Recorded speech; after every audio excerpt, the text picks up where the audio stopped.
Hello everyone, this is Vijay Thackeray from definite success पाठशाला। एक ऐसा प्लेटफॉर्म जिस पाठशाला को जिस भी पर्सन ने ज्वाइन किया, जिस भी मेरे धुरंधर दोस्त ने ज्वाइन किया, उसकी डेफिनेट सक्सेस होने वाली है। एक ऐसा प्लेटफॉर्म जो कि नॉलेज एनरिचमेंट की बात करता है, एक ऐसा प्लेटफॉर्म जो रिजल्ट ओरिएंटेड वर्क करता है। तो एक ऐसे प्लेटफॉर्म को ज्वाइन करने के लिए जल्दी से जल्दी आ जाइए और जुड़ जाइए मेरे साथ। मैं एसएसटी का मेंटोर विजय ठाकरे आपका स्वागत करता हूं एक प्यारे से प्लेटफॉर्म पे, जहां पे आज हम लोग पढ़ने वाले हैं क्लास 9 से जो क्लास 10th में धुरंधर आ चुके हैं, उनके लिए मैं लेके आया हूं यहां पे आज चैप्टर नंबर 1, जो हमारा पॉलिटिकल साइंस का पावर शेयरिंग है। पावर शेयरिंग के बारे में हम लोगों ने बहुत सारी चीजें समझी। हम लोगों ने देखा कि जहां पे भी मिलिट्री, जहां पे भी पॉलिटिकल और जहां पे भी किसी तरीके के भी अप्स एंड डाउन्स होते हैं, वहां पे ये पावर शेयरिंग जो है कंक्लूजन निकालने का काम करता है, वहां पे ये रिजल्ट निकालने का काम करता है। तो जिस भी जगह उथल पुथल हो रही है उसको शांत करने का काम जो है वो पावर शेयरिंग का होता है। और इस पूरे पावर शेयरिंग के चैप्टर नंबर 1 में हम लोगों ने समझा कि श्रीलंका और बेल्जियम में क्या स्थिति थी, और अगर हम लोग आज इसको इंडिया से कनेक्ट करते हैं तो इंडिया में इतनी बेहतर स्थिति क्यों है, डेमोक्रेसी हमारे यहाँ इतनी अच्छी क्यों है, क्योंकि हमारे यहाँ यूनिटी इन डाइवर्सिटी है भाई दोस्तों। तो यही सबसे ज्यादा जरूरी होता है, यही सबसे इंपॉर्टेंट होता है। तो चलिए आज हम लोग बात करने वाले हैं, हमारे पूरे टॉपिक जो है लगभग टॉपिक नंबर 1 के हम लोगों ने छोटे छोटे जो भी पार्ट्स है वो सबको खत्म किया, सबको समझा, एक एक वर्ड को समझा, एक एक वर्ड के पीछे जो पूरी की पूरी हिस्ट्री, सिविक्स, पॉलिटिकल साइंस, या हम लोग बात करें ज्योग्राफी, और या तो हम लोग बात करें इकोनॉमी, ये सब को जोड़ के हम लोगों ने टॉपिक नंबर 1 जो है वो खत्म किया। बट टॉपिक नंबर 1 पे कमांड तब आएगा दोस्तों जब आप क्या करेंगे दोस्तों, यहाँ पे डीपीपी लगाएंगे। तो धुरंधर दोस्तों, आप लोगों को करना क्या है, डीपीपी हमेशा लगाना ही है, उससे आपकी टॉपिक पे कमांड बढ़ेगी और यही सब चीजें रिफ्लेक्ट करेगी क्लास 10th का जब रिजल्ट आएगा 2025 में। तो आप बोलोगे कि हाँ सर, क्वेश्चन तो रिफ्लेक्ट हो रहे थे वहां पे, समझ में आ रहे थे हमें, क्यों? क्योंकि हम लोगों ने क्या करी है, प्रैक्टिस प्रैक्टिस प्रैक्टिस, फिर then performance performance performance, then फिर सक्सेस सक्सेस और फिर सक्सेस। तो इस तरीके से हम लोगों को स्टेप बाय स्टेप धीरे धीरे करके बढ़ते चलना है दोस्तों, रुकना नहीं है, थमना नहीं है। रुकोगे थमोगे तो अब यहाँ पे कोई और आपसे आगे निकल जाएगा। इस कॉम्पिटिटिव वर्ल्ड में आपको अगर आगे बढ़ना है तो आपको कुछ ना कुछ बेहतर से बेहतरीन करके दिखाना पड़ेगा दोस्तों। तो घर में बैठने से काम नहीं चलेगा, दिमाग को चलाने से काम चलेगा, शांत बैठने से काम नहीं चलेगा, पढ़ने से काम चलेगा। तो ये सारी चीजें जो है दोस्तों जरूरी है। और पावर शेयरिंग जो चैप्टर नंबर 1 हमारा डीपीपी सॉल्यूशन है, उसमें हम लोग दोस्तों सफरनामा में एंट्री मारते हैं, और सफरनामा में एंट्री मारते से हम लोग सबसे पहले क्वेश्चन नंबर 1 को पहले समझेंगे, पढ़ेंगे, और उसके बाद क्वेश्चन के आंसर पे एंट्री करेंगे। जरूरी नहीं है कि क्वेश्चन आपको समझ में आ जाए, क्वेश्चन को एक बार समझ में नहीं आया तो दूसरी बार जरूर ट्राई करें, मगर क्वेश्चन पहले समझ ले, उसके बाद ही कहीं ना कहीं उसके आंसर पे जाए। सीधे आंसर पे नहीं जाना है दोस्तों, क्योंकि 50% सीबीक्यू है, कॉम्पिटेंसी बेस्ड क्वेश्चन है दोस्तों यहाँ पे। तो आपको दिमाग तो लगाना पड़ेगा, स्ट्रेट फॉरवर्ड आपको आंसर मिल जाए ऐसा नहीं होगा। बट डीपीपी आप बार बार लगाते रहेंगे तो आपके आंसर क्विक विटेड होने लग जाएंगे, जल्द से जल्द आपके आंसर आने लग जाएंगे। तो चलिए क्वेश्चन नंबर 1 हम लोग यहाँ पहले समझ लेते हैं। बोलता है, Which language is spoken by the majority in the Flemish region? ठीक है भाई, चलिए। तो अब यहाँ पे ये जो फ्लेमिश रीजन की बात कर रहे हैं दोस्तों यहाँ पे, तो ये फ्लेमिश रीजन कहाँ पे था ये हम लोग को देखना पड़ेगा। तो अगर हम लोग मान लेते हैं ये बेल्जियम को समझते हैं, बेल्जियम को जिस तरीके से मान लेते हैं कंट्री, तो बेल्जियम को मैंने यहाँ पे 3 पार्ट्स में डिवाइड कर दिया। ठीक है भाई, चलिए। तो यहां पे अगर ये फ्लेमिश रीजन है तो ये रीजन जो है ये होगा वेलोनिया। ठीक है दोस्तों, और ये जो रीजन बचा छोटा सा वो है जर्मन स्पीकिंग रीजन। ठीक है भाई, चलिए। अब यहां पे हम लोग बात करें तो यहाँ पे जो ये बेल्जियम है, बेल्जियम के कुछ जो होंगे दोस्तों यहाँ पे पड़ोसी देश भी होंगे। चलिए, तो पड़ोसी देश की अगर हम लोग बात करें यहाँ पे तो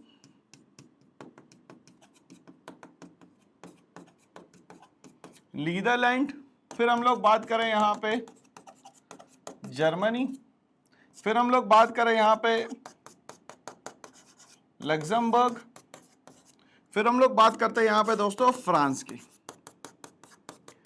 तो ये जो कंट्री है बेल्जियम, उसके अगल बगल में ये जो बाउंड्री कंट्रीज है, या तो हम लोग बोलेंगे नेबरिंग कंट्रीज, वो है नीदरलैंड, वो है जर्मनी, वो है लग्जमबर्ग, और वो है दोस्तों यहाँ पे फ्रांस। और जो खुद बेल्जियम है वो अलग अलग पार्ट्स पे डिवाइडेड है on the basis of language. जैसे कि फ्लेमिश रीजन जो है वहां पे लैंग्वेज चलती थी दोस्तों यहाँ पे डच, ठीक है भाई।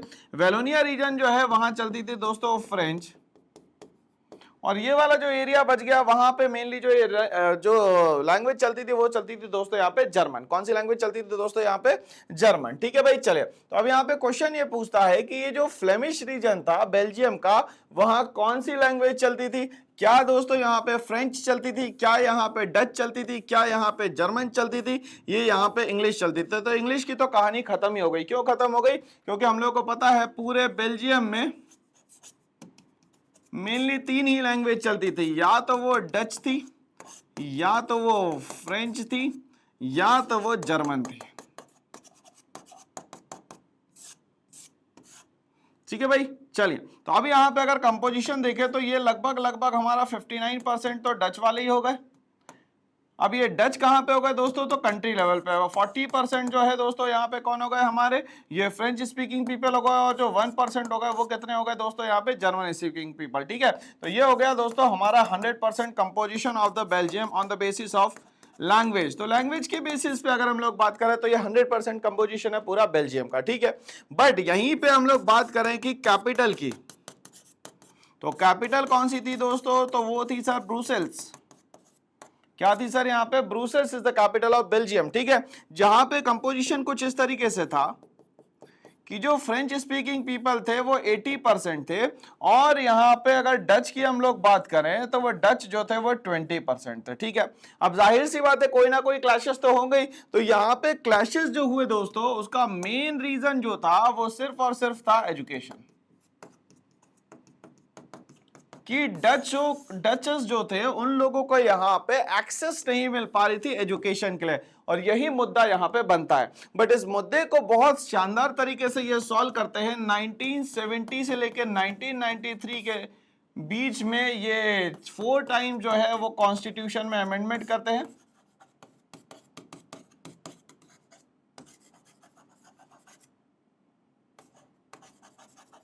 तो कॉन्स्टिट्यूशन में 4 बार अमेंडमेंट होता है। इसके साथ पीसफुली, बहुत ही शांति से यहाँ पे डच, फ्रेंच और जर्मन रहना शुरू कर देते हैं, और किसी भी तरीके की कोई भी प्रॉब्लम यहाँ पे क्रिएट नहीं होती, ठीक है भाई। तो ये हम लोगों ने कंपोजिशन की बात करी कि जो बेल्जियम है वहां किस तरीके का कंपोजिशन था, और कंपोजिशन के हिसाब से अगर हम लोग आंसर पे जाएंगे तो आंसर तो दोस्तों होगा यहाँ पे डच। क्या होगा दोस्तों? यहाँ पे आंसर डच होगा। अब ये आंसर डच क्यों होगा, इसका रीजन हम लोगों ने इतना सारा अभी लिख के समझा है यहाँ पे। चलिए, तो क्वेश्चन नंबर 1 का आंसर क्या होना चाहिए दोस्तों? यहाँ पे डच होना चाहिए। चलिए, क्वेश्चन नंबर 2 पे हम लोग आते हैं। क्वेश्चन नंबर 2 क्या बोलता है यहाँ पे?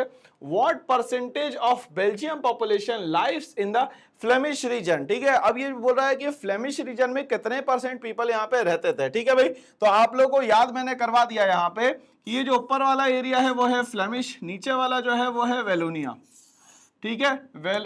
फ्लेमिश रीजन में बोलने वाली लैंग्वेज जो थी वो थी दोस्तों यहाँ पे डच, जो कि कंट्री लेवल पे 59% लोग हुआ करते थे। वेलोनिया में चलने वाली जो लैंग्वेज थी वो थी फ्रेंच, जो कि थी यहाँ पे दोस्तों 40%। कितनी थी दोस्तों? यहाँ पे 40%, ठीक है। यहाँ बोलता है what percentage of Belgium population lives in the Flemish region. अब ये बताओ कितना परसेंट होगा भैया?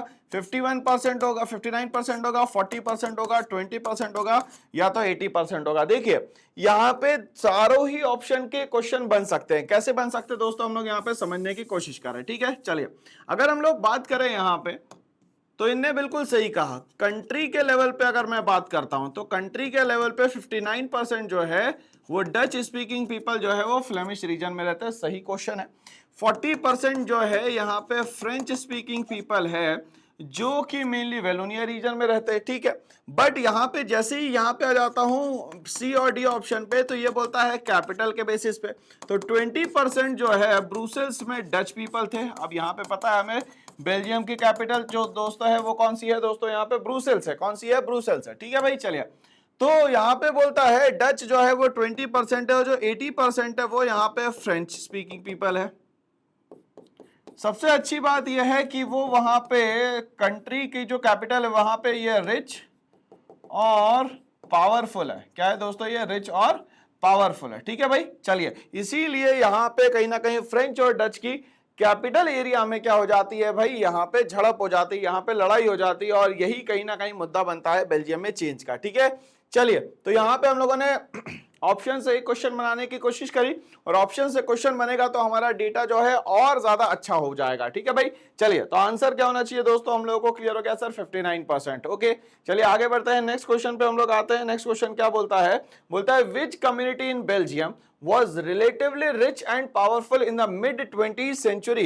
मिड 20th सेंचुरी तक के आते आते यहां पे बोल रहा है कौन सा जो यहाँ पे कम्युनिटी थी वो बहुत ज्यादा पावरफुल हो चुके थे। ठीक है भाई, चलिए अब हम लोग यहाँ कम्युनिटी की बात करें तो यहाँ पे डच कम्युनिटी भी थी, यहाँ पे फ्रेंच कम्युनिटी भी थी, यहाँ पे जर्मन कम्युनिटी भी थी, मगर इंग्लिश कम्युनिटी यहाँ पे नहीं थी। तो इस तरीके से ये तो एलिमिनेशन ऑप्शन हो गया। ठीक है भाई, चलिए जर्मन की बात करें तो 1%, फ्रेंच की बात करें तो 40%, और इसकी बात करें तो ये हो गया दोस्तों यहाँ पे 59%। ठीक है भाई, चलिए बट यहाँ पे कहानी क्या बोल रहा है कि विच कम्युनिटी इन बेल्जियम, अब मिड 20th सेंचुरी बोल रहा है, 20th सेंचुरी की मिड में, मतलब लगभग 1950 से लेके 1999 के बीच में इस समय पे कौन सी कम्युनिटी जो थी वो बहुत ज्यादा रिच हो चुके थे। अब हम लोग को ये पता है कि जो बेल्जियम है उसकी कैपिटल कौन सी थी दोस्तों, ब्रुसेल्स थी, और ब्रुसेल्स में 80% जो है वो कौन हुआ करते थे दोस्तों, फ्रेंच हुआ करते थे, और 20% जो है वो कौन हुआ करते थे, डच होते थे। ठीक है,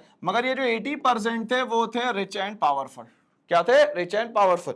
इसीलिए यहां कहानी सही हो जाती है कि जो फ्रेंच स्पीकिंग पीपल थे वो यहाँ पे रिलेटिवली रिच और यहाँ पे क्या थे, पावरफुल थे। ठीक है भाई, इसका स्क्रीनशॉट ले लीजिएगा, एग्जाम में काम आएगा। ठीक है, चलिए तो कहानी यहां तक क्लियर हो रही है क्या दोस्तों, बिल्कुल, कि क्वेश्चन नंबर 3 का आंसर क्या होना चाहिए अब आप लोग खुद ही बता पाएंगे। तो आंसर होगा दोस्तों यहाँ पे French speaking mid 20th century में जो है रिलेटिवली रिच और पावरफुल यहाँ पे हुआ करते थे। ठीक है भाई, चलिए आगे बढ़ते हैं, क्वेश्चन नंबर 4 की तरफ आता हूं। क्वेश्चन नंबर 4 क्या बोलता है, What was the major issue in the capital city Brussels? क्या मेजर इशू आ गया था कैपिटल सिटी ब्रुसेल्स में। तो सर आपको पता है यहाँ पे क्या पता है सर, कि जो बेल्जियम की कैपिटल थी जिसका नाम था यहाँ पे ब्रुसेल्स, ब्रुसेल्स में तीनों कम्युनिटी के लोग तो थे, मगर यहाँ पे दो कम्युनिटी को हम लोग हाईलाइट करते हैं। पहले तो होगा यहाँ पे डच जो कि कहीं ना कहीं माइनॉरिटी में थे, दूसरे हो गए दोस्तों यहाँ पे फ्रेंच जो कि मेजॉरिटी में थे, और जो कि कितना बनाते थे दोस्तों, 80% बनाते थे। दूसरा, ये लोग रिच और पावरफुल हुआ करते थे। चलो अच्छी बात है। अब यहां बोलता है majority of the Dutch speaking people. अब ये बोल रहा है कि मेजर इशू के बारे में पूछ रहा है कि जो मेजॉरिटी है वो डच स्पीकिंग पीपल की थी क्या, नहीं बिल्कुल नहीं, गलत बात कही गई है।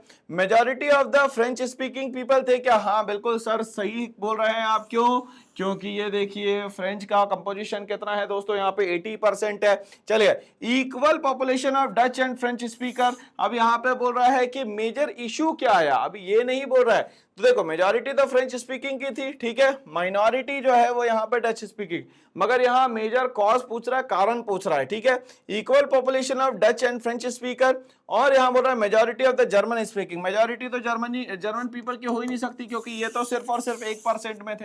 तो अब क्वेश्चन का आंसर जो है थोड़ा सा ट्विस्ट होता है, और ये बी और सी के बीच में आ जाता है। ठीक है, अब यहाँ पे मेजर इशू पूछा गया है। मेजर इशू ये बोला गया है कि क्या प्रॉब्लम थी यहाँ पे कैपिटल सिटी में। तो कैपिटल सिटी में एक ही प्रॉब्लम थी कि ये लोग चाहते थे कि दोनों को ही क्या माना जाए, इक्वल माना जाए। क्या माना जाए दोस्तों, यहाँ पे इक्वल माना जाए। तो आंसर क्या होना चाहिए दोस्तों, यहाँ पे मेजर इशू के हिसाब से बात कर रहा हूं मैं यहाँ पे कैपिटल सिटी ब्रुसेल्स में, कि इक्वल पॉपुलेशन होना चाहिए डच और फ्रेंच स्पीकर्स के। बिल्कुल सही बात है। तो ये मेजर प्रॉब्लम थी, मगर यहाँ पे मैंने कहा था बी और सी के बीच में क्वेश्चन फंसेगा पूरा का पूरा। तो यहाँ पे आंसर क्या होगा दोस्तों, यहाँ पे बी, कि ये भाई जो डच स्पीकर्स थे वो नहीं चाहते थे कि जो फ्रेंच स्पीकर्स है उनके हिसाब से सारे काम हो, उनके इनको ही सारी फैसिलिटीज यहाँ पे मिले। तो इस तरीके से हमारा बी और सी आंसर के बीच में गड़बड़ हो रही थी, और बी जो है हमारा करेक्ट आंसर है। क्यों, क्योंकि यहाँ पे ब्रुसेल्स में 80% लोग जो है वो फ्रेंच हुआ करते थे, वो रिच और पावरफुल थे। ठीक है भाई, तो आंसर यहाँ पे क्लियर हो गया हम लोगों को कि फोर्थ का आंसर बी है। ठीक है, चलिए आगे बढ़ते हैं दोस्तों, क्वेश्चन नंबर 5 पे आते हैं। बोलता है what is the primary religion of the Sinhala speakers population in the Sri Lanka. अब ये श्रीलंका की अगर हम लोग बात करें तो श्रीलंका एक आइलैंड कंट्री है। क्या है दोस्तों, यहाँ पे श्रीलंका एक आइलैंड कंट्री है। अब अगर हम लोग मान लेते हैं इसको हम लोग इंडिया से कनेक्ट करते हैं तो श्रीलंका ये यहां पे आता है, ठीक है भाई।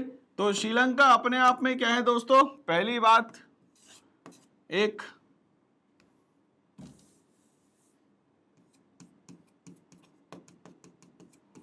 आइलैंड कंट्री है, ठीक है, जिसकी पॉपुलेशन अप्रोक्सीमेटली इंडिया के एक स्टेट के बराबर है जो कि है हरियाणा।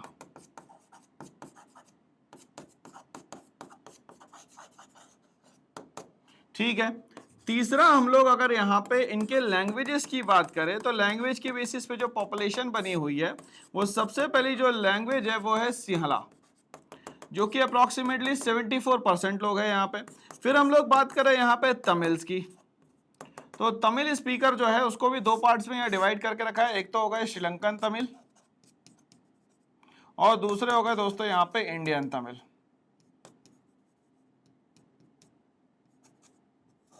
अब ये श्रीलंकन तमिल और इंडियन तमिल का कंपोजिशन जो है वो दोस्तों मिला के हो जाता है 18%, जिसमें से श्रीलंकन तमिल जो है वो 13% हो जाते हैं और जो इंडियन तमिल है वो लगभग यहाँ पे हो जाते हैं 5%।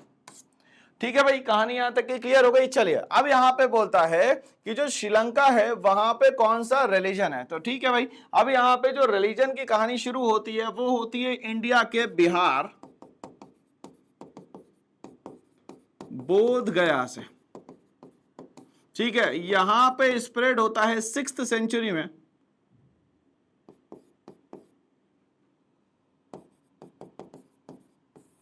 ठीक है। अब ध्यान से समझिएगा यहाँ पे, तो हम लोग बात करें इंडिया में 600 BCE में एक मेजर चेंज आता है और वो जो मेजर चेंज था ये था कि रिलीजियन सिस्टम में यहाँ पे चेंज आता है, ठीक है। इसी समय पे इंडिया में जैनिज्म भी आता है और इसी समय पे यहाँ पे बुद्धिज्म भी आता है, ठीक है। बुद्धिज्म बोध गया से यहाँ पे स्प्रेड होता है, मगर यहाँ पे उस समय इसको स्प्रेड करने के लिए जो एम्परर था जिसको कहते हैं हम लोग द ग्रेट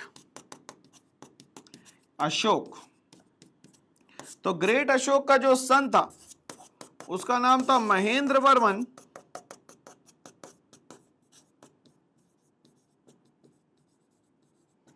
और उनकी जो डॉटर थी उसका नाम था यहां पे संघमित्रा, ठीक है। तो इन दोनों को ही कहा गया था बुद्धिज्म को स्प्रेड करने का। तो ये इसी तरीके से बुद्धिज्म स्प्रेड होते होते कहां पहुंच जाता है, श्रीलंका पहुंच जाता है। और श्रीलंका में अगर हम लोग देखें तो ये वाला जो मेजर एरिया है ये पूरा का पूरा सिंहला स्पीकर होता है, ठीक है भाई। चलिए 1948 में श्रीलंका जो है ब्रिटिशर से आजाद होता है।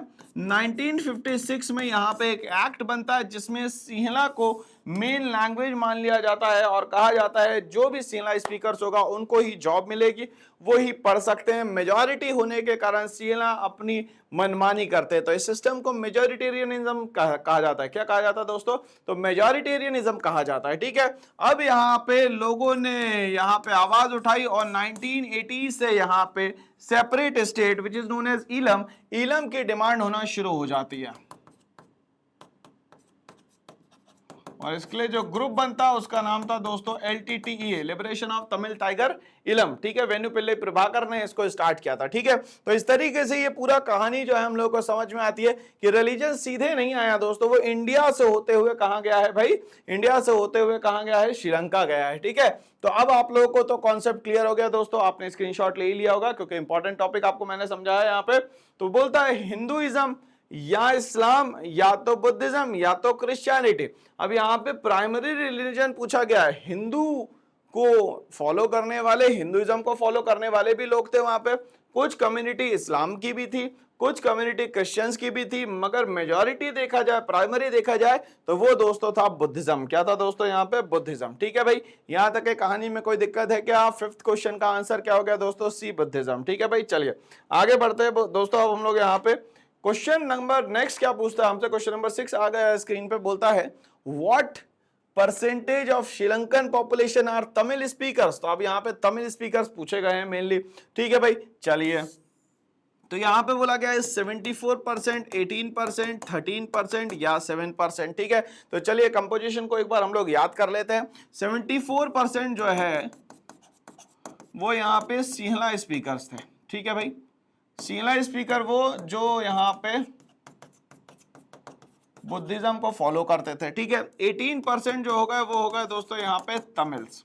इन तमिल्स को हम लोगों ने दो पार्ट में डिवाइड किया। एक वो जो वहीं रहते थे उनको कहा गया यहाँ पे श्रीलंकन तमिल्स, और दूसरे वो जो इंडिया से गए हुए थे एज अ प्लांटेशन वर्कर तो उनको कहा गया इंडियन तमिल्स। इनका कंपोजिशन अगर हम लोग देखें तो ये 18% में से दो पार्ट में डिवाइडेड है दोस्तों। एक तो होगा ये 13% और दूसरा होगा यहाँ पे ये 5%। ठीक है भैया, कहानी यहाँ तक है क्लियर। उसके बाद ये जो 13% अपन लोगों ने देखा वो कौन है भैया, यहाँ पे श्रीलंकन तमिल्स। ठीक है, 7% का कोई भी डेटा अभी हमारे पास यहाँ पे नहीं है। हाँ, यहाँ पे हम लोग बात करें तो इनका टोटल करते हैं तो लगभग 92% होता है। उसके बाद जो बचते हैं वो मुस्लिम कम्युनिटी के और क्रिश्चियन कम्युनिटी के भी लोग यहाँ पे हो सकते हैं। ठीक है भाई, चलिए तो कहानी यहाँ पे क्लियर हो गई सर कि जो तमिल स्पीकर्स थे वो कितने थे दोस्तों, यहाँ पे तो 18% थे। कितने थे दोस्तों, यहाँ पे 18% थे। कहानी क्लियर दोस्तों यहाँ पे। चलिए 18% जो है वो सही आंसर है। आगे हम लोग बढ़ेंगे। नेक्स्ट क्वेश्चन बोलता है What is the belief called that majority community should rule a country disregarding the wishes and needs of the minority? अगर एक ऐसा सिस्टम, एक ऐसा पूरा का पूरा प्रोटोकॉल आ जाए जिसमें मेजॉरिटी जो कम्युनिटी है वो रूल करे और माइनॉरिटी जो है उसका कुछ भी ना हो, उसको डिसरिगार्ड कर दिया जाए, मतलब उसकी बातें ना मानी जाए, तो क्या ये फेडरलिज्म होगा, क्या ये मेजॉरिटेरियनिज्म होगा, या ये सेक्युलरिज्म होगा, या ये कम्युनिज्म होगा? ठीक है, तो यहाँ पे एक पर्टिकुलर वर्ड की डेफिनेशन दी गई है और उस डेफिनेशन को हम लोग को यहाँ पे डिफाइन कर रहे हैं। ठीक है, तो अगर हम लोग बात करें यहाँ पे फेडरलिज्म की, तो फेडरलिज्म का सीधा सीधा मतलब होता है सर यहाँ पे डिवीजन ऑफ पावर।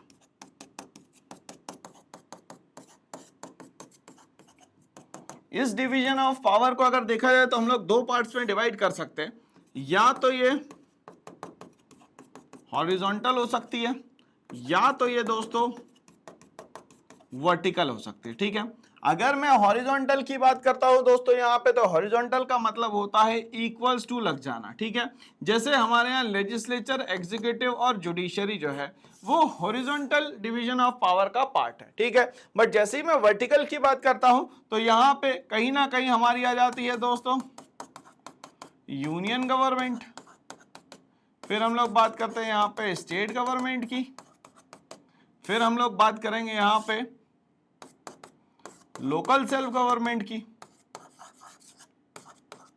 और इसको भी बाइफरकेट कर दूंगा दो पार्ट में। यहाँ पे अर्बन एरियाज में अलग होगा, रूरल एरियाज में अलग होगा। ठीक है ना भैया, तो अर्बन एरियाज जो होंगे वहां पे इसको मैं बोलूंगा म्युनिसिपैलिटी, और जो रूरल एरिया में होगा उसको मैं बोलूंगा यहाँ पे पंचायत।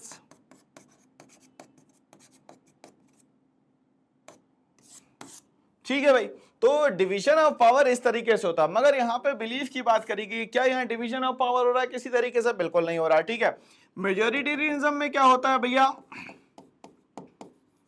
जिनका नंबर ऑफ उस पर्टिकुलर कंट्री में ज्यादा हो, वो किसी भी बेसिस पे हो सकता है। वो लैंग्वेज के बेसिस पे हो सकता है, वो वहां की इकोनॉमी के बेसिस पे हो सकता है, वो वहां की पॉलिटिकल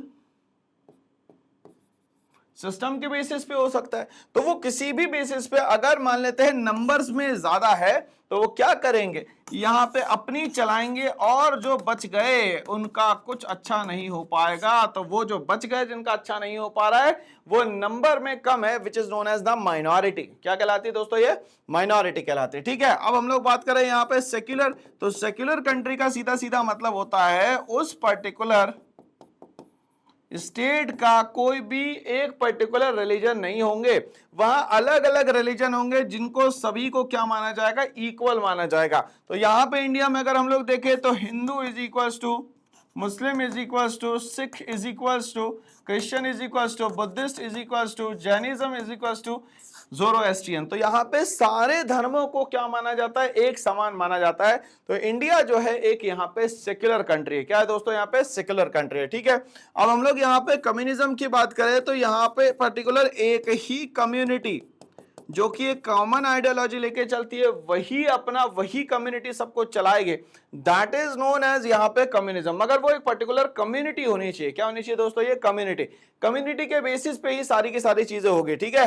तो यहाँ पे भी कम्युनिटी का सीधा सीधा मतलब होता है नंबर ऑफ, क्या होता है दोस्तों यहाँ पे? नंबर ऑफ, ठीक है भाई। चलिए, तो हम लोगों ने यहाँ पे कॉन्सेप्ट समझा। अब हम लोग आ रहे हैं क्वेश्चन की तरफ दोबारा, क्योंकि यहां बोला गया है what is the belief called the majority community. अब यहां पे बोल रहा है majority community should rule a country disregarding the wishes and the needs of the minority. अब यहाँ पे जो विशेस है और जो नीड्स है माइनॉरिटी के, वो खत्म कर दी गई है। मगर कम्युनिज्म में, ये कम्युनिटी सिस्टम में तो ऐसा नहीं होता भाई, दूसरों का भी ख्याल रखा जाता है।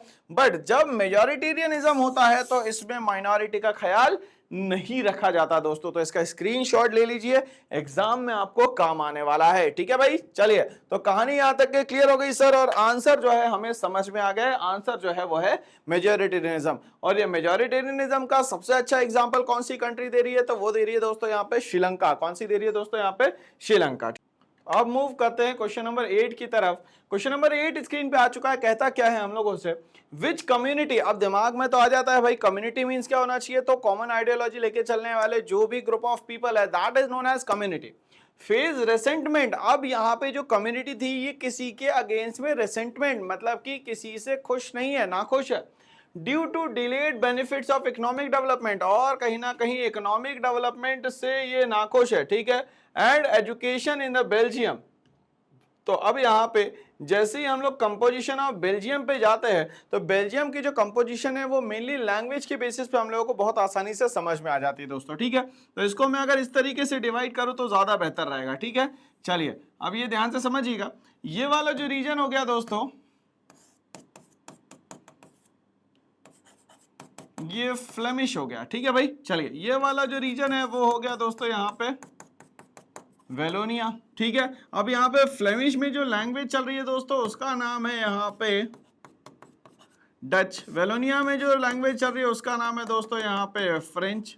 और यहाँ पे जो लैंग्वेज चल रही है उसका नाम है दोस्तों यहाँ पे जर्मन। बट जब यहां इस तरीके से बात हो रही है, तो ये बात हो रही है बेल्जियम नाम की कंट्री की। किसकी बात हो रही है? बेल्जियम नाम की कंट्री की।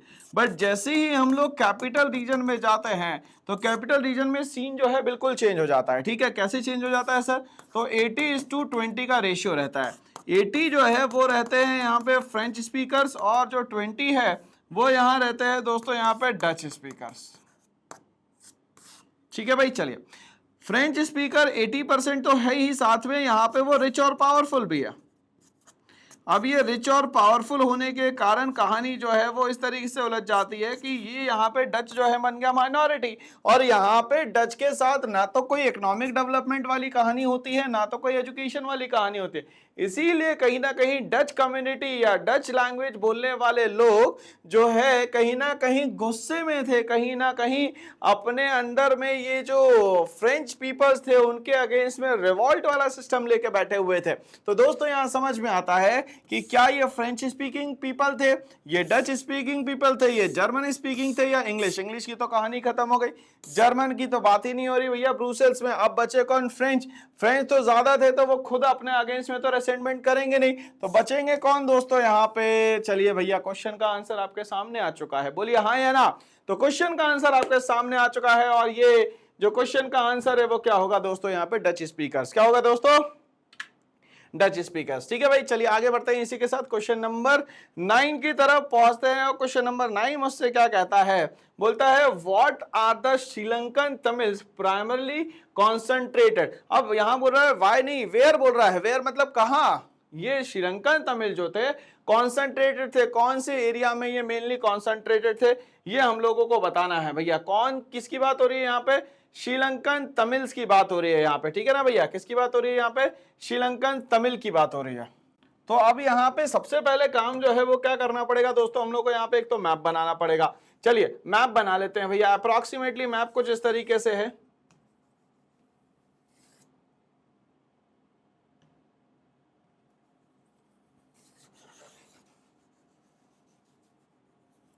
ठीक है भाई। इस तरीके से श्रीलंका को हम लोग मान लेते हैं, और श्रीलंका में देखा जाए तो दोस्तों यहां पे इस तरीके से ये वाला जो एरिया था, ये एरिया बना हुआ था दोस्तों मिला के तमिलियंस का, ठीक है। अब यहाँ पे तमिलियंस में भी क्या बात कर रहा है, श्रीलंकन तमिल्स के, ठीक है। तो श्रीलंकन तमिल जो है क्या वो साउथ और वेस्ट में थे, नॉर्थ और ईस्ट में थे, सेंट्रल और साउथ में थे, या ईस्ट और वेस्ट में थे? ईस्ट और वेस्ट में तो नहीं थे दोस्तों यहाँ पे, ठीक है भाई। चलिए, तो यहाँ पे मेनली उनका जो कॉन्सेंट्रेशन था वो या तो नॉर्थ में था या तो नॉर्थ के बाद ईस्ट में था। मतलब ये वाला नॉर्थ एरिया, ये वाला नॉर्थ एरिया और ये वाला ईस्ट एरिया, ठीक है। तो नॉर्थ और ईस्ट एरिया में ये चाहते थे अपने सेपरेट स्टेट को, जिसको इन लोगों ने कहा दोस्तों यहाँ पे ईलम। ईलम का मतलब ही होता है दोस्तों यहाँ पे स्टेट, और इसके लिए आवाज उठाना शुरू करी दोस्तों इन लोगों ने 1980 से।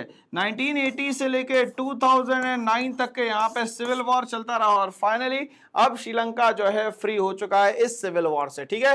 चलिए, तो कहानी यहाँ पे क्लियर हो गई दोस्तों हम लोगों को कि यहाँ पे श्रीलंकन तमिल जो है कौन सी एरिया में डोमिनेशन की बात कर रहे थे, तो बात कर रहे थे सर नॉर्थ और ईस्ट एरियाज में, ठीक है भाई। चलिए आगे बढ़ते हैं इसी के साथ। नेक्स्ट बोलता है what led to tensions between Dutch speaking and the French speaking communities in Belgium? तो बेल्जियम में क्या मेन रीजन था जिसके कारण डच स्पीकिंग और फ्रेंच स्पीकिंग जो है कंटिन्यूअसली यहाँ पे क्लैशेस कर रहे थे और यहाँ पे इनको टेंशंस हो रही थी? तो क्या ये लैंग्वेज डिफरेंस था? लैंग्वेज डिफरेंस की अगर हम लोग बात करते हैं यहाँ पे, तो लैंग्वेज डिफरेंस तो एज सच नहीं था। क्यों? क्योंकि लैंग्वेज डिफरेंस की अगर हम लोग बात करें तो कंट्री और कैपिटल दोनों में ही अलग अलग सिस्टम हो गया, ठीक है। अगर हम लोग कंट्री में बात करते हैं तो 59% जो है वो डच, 40% जो है वो हो गए फ्रेंच, और 1% जो हो गए वो हो गए जर्मन। बट जैसे ही हम लोग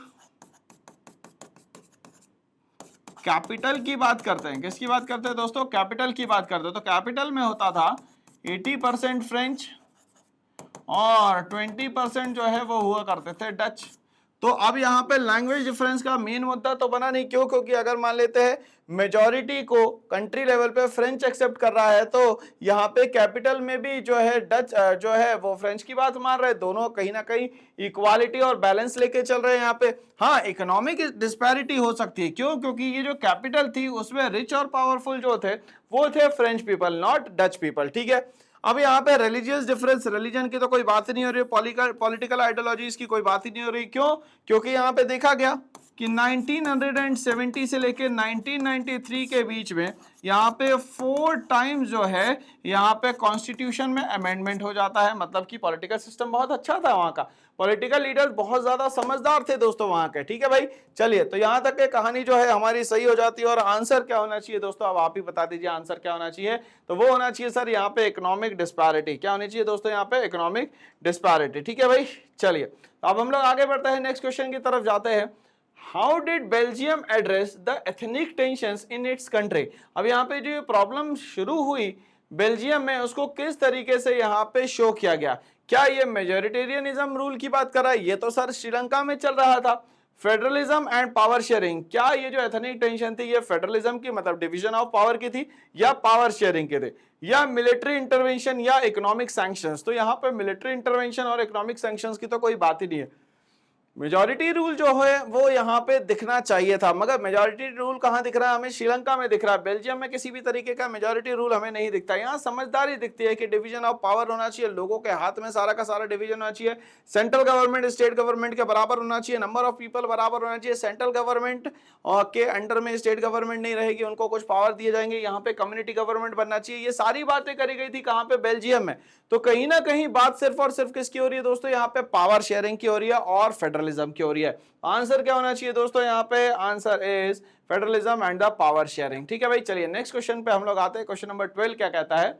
what approach did Sri Lanka take towards its ethnic diversity? अब यहाँ पे श्रीलंका में जो प्रॉब्लम आ गई, तो वो किस तरफ से ये एथनिक डाइवर्सिटी जो है किस तरफ ये मूव कर रही है? तो क्या अप्रोच थी? क्या ये पावर शेयरिंग था? क्या यहाँ डिवीजन ऑफ पावर की बात करेगा? नहीं सर, 1956 में एक एक्ट बना जिसमें सिंहला स्पीकर्स को ये सबसे ज्यादा प्रायोरिटी दी, गवर्नमेंट कॉलेजेस में, गवर्नमेंट जॉब्स में, सब जगह पे। क्या ये मेजोरिटेरियनिज्म है? बिल्कुल सही बात है, मेजोरिटेरियनिज्म है। क्यों? क्योंकि यहाँ पे माइनॉरिटी का सोचा ही नहीं गया। जो मुस्लिम कम्युनिटी के लोग थे, जो श्रीलंकन तमिल्स थे, जो इंडियंस तमिल्स थे, उनके लिए कोई भी यहाँ पे बात नहीं करी गई। क्या यहाँ डिवीजन ऑफ पावर की बात करी गई? मतलब ऑप्शन नंबर सुप्रीमेसी, फेडरलिज्म, बिल्कुल नहीं। क्या इक्वल रिप्रेजेंटेशन, बिल्कुल नहीं। तो ऑप्शन क्या बनता है दोस्तों यहाँ पे, मेजॉरिटेरियनिज्म का यहाँ पे पूरा सिस्टम लेके चलते हैं श्रीलंका। क्या लेके चलते हैं भाई, श्रीलंका। ये इनकी अप्रोच थी। तो आंसर क्या होना चाहिए दोस्तों यहाँ पे, majoritarianism is the correct answer. ठीक है भाई, चलिए क्वेश्चन नंबर 13 की तरफ बढ़ते हैं। क्वेश्चन नंबर 13 क्या बोलता है, बोलता है यहाँ पे what is the main consequence of majoritarianism observed in Sri Lanka. क्या मेन मुद्दा आपको दिखता है यहाँ पे श्रीलंका में मेजॉरिटेरियनिज्म के कारण। इंक्रीज इकोनॉमिक ग्रोथ, क्या इंक्रीज होगी इकोनॉमिक ग्रोथ, भैया इंटरनल क्लैशेस चल रहे हैं तो इकोनॉमिक ग्रोथ तो नहीं हो सकती, ये पॉसिबल ही नहीं है। Ethnic conflict and civil war, क्या यहाँ पे एथनिसिटी के कारण यहाँ पे लोगों के बीच में इंटरनल वॉर्स क्रिएट हो जाएंगे, क्या यहाँ पे सिविल वॉर क्रिएट होगा, बिल्कुल क्रिएट होगा सर यहाँ पे। क्या पॉलिटिकल स्टेबिलिटी हो जाएगी, स्टेबिलिटी तो नहीं हो जाएगी, पॉलिटिकल इनस्टेबिलिटी जरूर हो जाएगी। क्या कल्चरल यूनिफिकेशन होगा, बिल्कुल नहीं हो सकता। क्यों, क्योंकि यहाँ पे कल्चर के बेसिस पे, लैंग्वेज के बेसिस पे, इकोनॉमिक के बेसिस पे अलग अलग तरीके से वॉर्स चल रहे हैं, जिनको हम लोगों ने नाम दिया दोस्तों यहाँ पे सिविल वॉर। ठीक है, तो यहाँ पे कहानी क्या हो जाती है, मेन मुद्दा क्या हो जाता है, मुद्दा हो जाता है sir ethnic conflict and the civil war is the main issue. ठीक है भाई, चलिए आगे बढ़ते हैं, क्वेश्चन नंबर 14 की तरफ जाते हैं। क्वेश्चन नंबर 14 क्या बोलता है भाई, क्वेश्चन नंबर 14 बोलता है what percentage of the population in Brussels speak French. क्या ये 20% थे, क्या ये 40% थे, क्या ये 59% थे, क्या ये 80% थे। तो सर इसको बार बार याद करना है, क्योंकि कंपोजिशन से ही हमारा क्वेश्चन बनने वाला है पूरा का पूरा। ठीक है भाई, चलिए तो सर अगर हम लोग बात करते हैं यहाँ पे 20% और 80%, तो ये 20% 80% जो है किस बेसिस पे है, तो ये कैपिटल बेसिस पे है।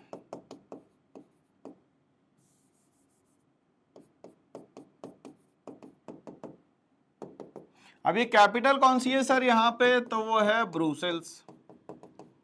Brussels is the capital of, Brussels किसकी कैपिटल है दोस्तों बताइए, तो वो है सर बेल्जियम की। ठीक है भाई, चलिए अब यहाँ पे 80% जो है वो यहाँ पे बोलते थे फ्रेंच, और 20% जो है वो बोलते थे यहाँ पे डच। ठीक है, चलिए अब यहाँ पे जब ये 40% है 59% की बात हो रही है, तो ये बात हो रही है दोस्तों यहाँ पे कंट्री की। तो यहाँ पे कंट्री के लेवल पे अगर हम लोग देखें तो जो 40% दोस्तों लोग थे वो यहाँ पे लैंग्वेज बोलते थे फ्रेंच, और यहाँ जो 59% थे वो लैंग्वेज बोलते थे दोस्तों यहाँ पे डच। इस तरीके से कंट्री का डिवीजन था। तो क्वेश्चन के हिसाब से हम लोग और भी यहाँ पे और भी सब्स्टिट्यूट क्वेश्चंस बना सकते हैं, सब्सिडियरी क्वेश्चन दोस्तों यहाँ पे बना सकते हैं। ठीक है ना भाई, तो what percentage of the population in the Brussels speak French, तो आपको पता चल चुका है सर कितना परसेंट, 80%। ठीक है, इसको यहाँ पे स्क्रीनशॉट ले लीजिए दोस्तों, आपको काम आने वाला है एग्जाम में बहुत ज्यादा। ठीक है, चलिए तो कहानी क्लियर, तो आंसर क्या होना चाहिए सर, अब वो तो आप ही बताओगे ना भैया आंसर क्या होना चाहिए। देखिए आपके सामने दिख रहा है D is the correct option. ठीक है भाई, नेक्स्ट क्वेश्चन पे हम लोग आते हैं, क्वेश्चन नंबर 15 पे। क्वेश्चन नंबर 15 क्या बोलता है, विच यूरोपियन कंट्रीज बॉर्डर्स बेल्जियम। चलिए मैंने इसीलिए शुरुआत में ही बता दिया था आपको कि भैया आप लोग समझ लो कि इसकी बॉर्डर पूछी जाएगी एग्जाम में। तो यहां पे अगर मान लेते हैं ये बेल्जियम बना हुआ है,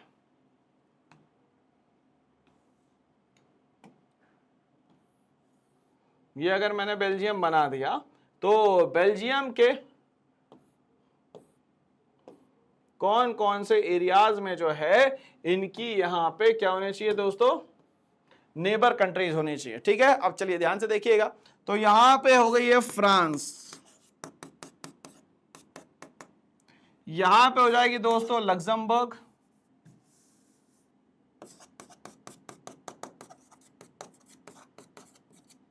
यहां हो जाएगी दोस्तों जर्मनी, और यहां हो जाएगी दोस्तों नीदरलैंड।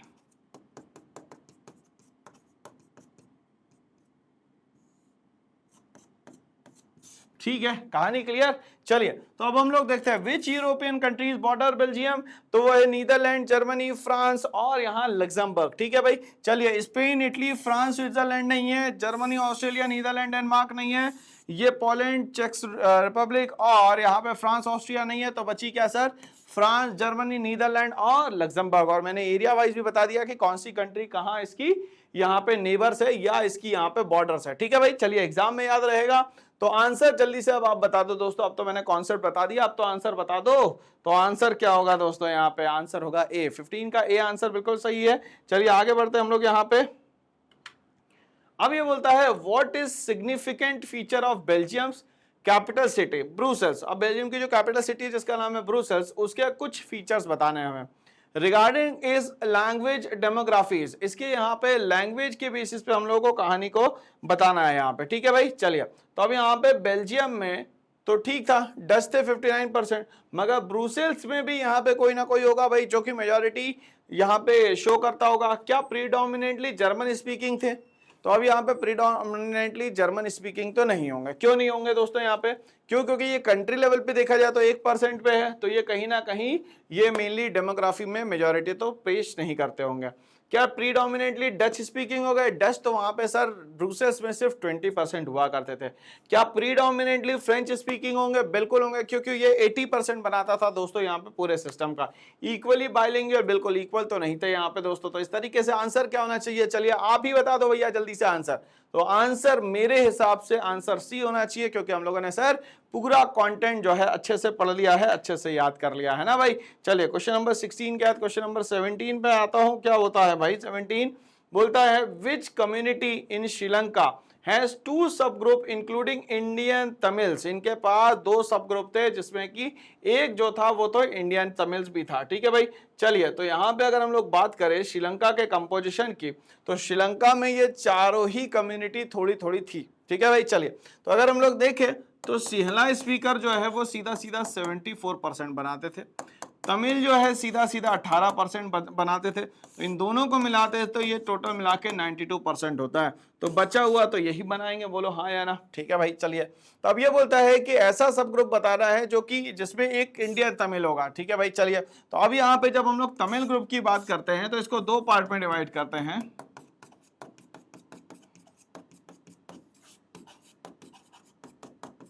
श्रीलंकन तमिल और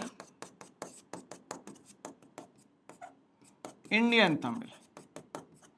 approximately 5% and it is approximately 13%। ठीक है भाई, चलिए तो अब यहाँ पे कहानी क्लियर हो गई कि सर जो तमिल है वही 2 सब ग्रुप में डिवाइडेड है। पहला हो गया श्रीलंकन तमिल जो कि 13% होंगे, और दूसरा हो गया यहाँ इंडियन तमिल जो कि कितना परसेंट होंगे दोस्तों, यहाँ पे 5% होंगे। ठीक है भाई, चलिए तो आंसर बताओ जल्दी से जरा क्या होना चाहिए। तो आंसर सर हमारे सामने है, आंसर है बी यहाँ पे। ठीक है भाई, चलिए क्वेश्चन नंबर 18 पे मैं आता हूँ। क्वेश्चन नंबर 18 क्या बोलता है, विच What region in Belgium is predominantly French speaking? अब बेल्जियम में predominantly French speaking कौन सा एरिया था? ठीक है भाई, तो चलिए आप जल्दी से बताइएगा भैया कि ये रीजन कौन सा होना चाहिए। तो मैंने कहा था आपको यहाँ पे कि बेल्जियम को ऐसे मैं अलग अलग पार्ट्स में डिवाइड करूं।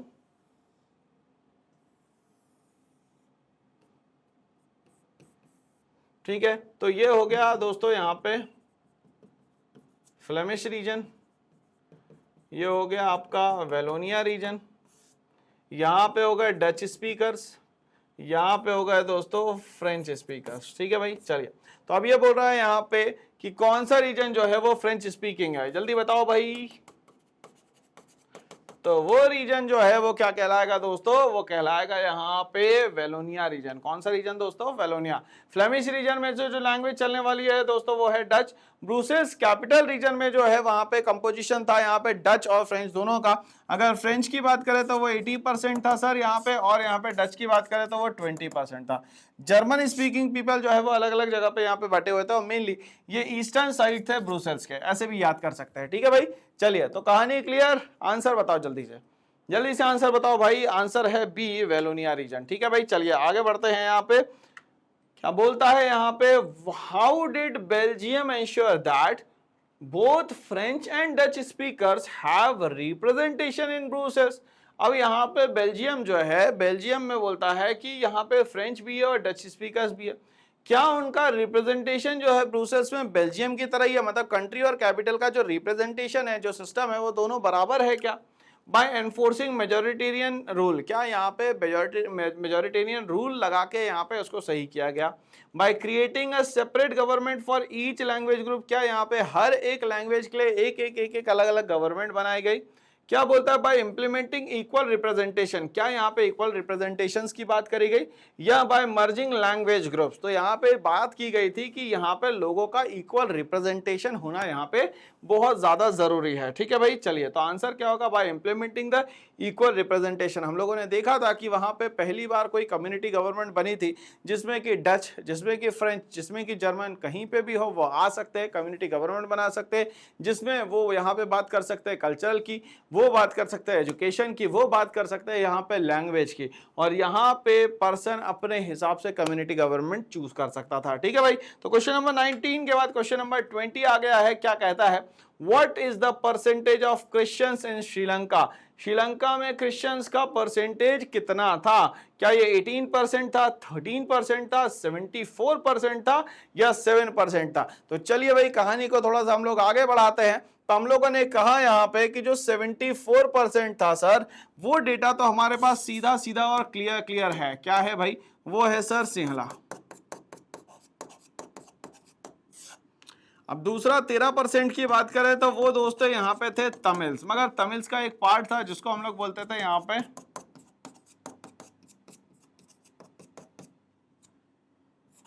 श्रीलंकन तमिल्स। टोटल मिला के जो तमिल्स थे वो थे 18%।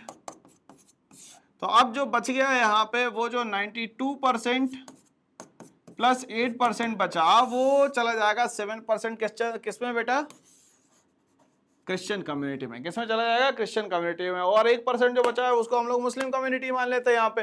ठीक है भाई, तो कहानी यहाँ पे क्लियर हो गई दोस्तों कि आंसर क्या होना चाहिए। तो 7% इज द करेक्ट आंसर, बोलिए हाँ या ना, बिल्कुल सही है आंसर। ठीक है भाई, चलिए नेक्स्ट क्वेश्चन पे हम लोग आते हैं। नेक्स्ट क्वेश्चन हमारा जो है सफरनामा का बिल्कुल एक अलग सिस्टम पे काम करेगा, जो कि बताना चाह रहा है कि जो स्टेटमेंट है वो सही है कि नहीं है, ये हम लोगों को बताना, मतलब ट्रू और फॉल्स के ये दोनों स्टेटमेंट दिए गए हैं जितने भी है आप। ठीक है भाई, चलिए तो ट्रू और फॉल्स पे हम लोग आते हैं। सबसे पहला जो स्टेटमेंट है वो कहता है, Belgium is larger in area than the state of Haryana.